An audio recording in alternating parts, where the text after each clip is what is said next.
செல்வமே,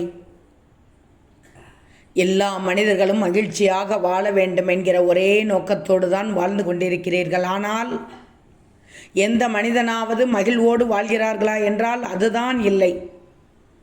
அது ஏன் என்பது தெரியாமலேயே மீண்டும் மீண்டும் போராடி துன்பத்தில் கிடந்து துடிக்கிறீர்கள்.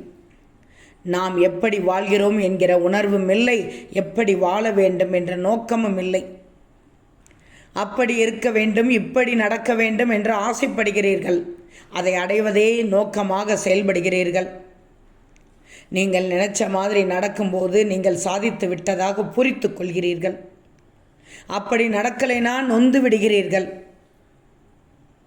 பொதுவாக ஆசைகளை 4 பிரிவுகளில் அடக்கி விடுகிறீர்கள். எப்படி? அறம், பொருள், இன்பம், வீடு. வாழ்க்கையில் அடிப்படை தேவைகளுக்காக பொருளை தேடுகிறீர்கள். பொருள் வந்ததும் இன்பத்தை நாடி மனம் ஓடுகிறது. இனிக்க இனிக்க இன்பத்தை அனுபவித்த பின் அலுப்பு தோன்றிவிடுகிறது. வீடு பேரை மனம் நாட தொடங்கி விடுகிறது.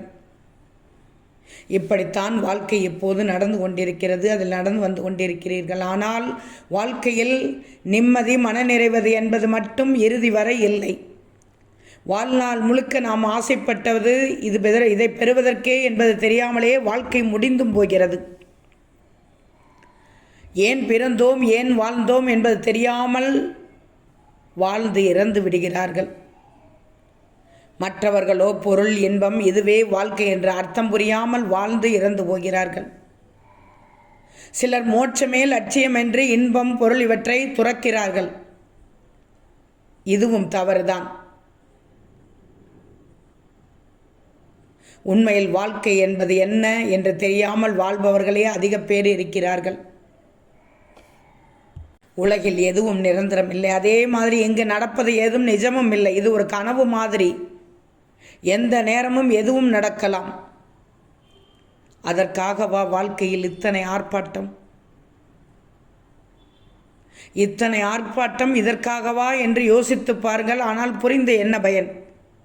இப்போதே அதை புரிந்து கொள்ள வேண்டும் தங்கமி. பதட்டமின்றி நிதானமாக நிம்மதியாக மனநிறைவோடு வாழணும்.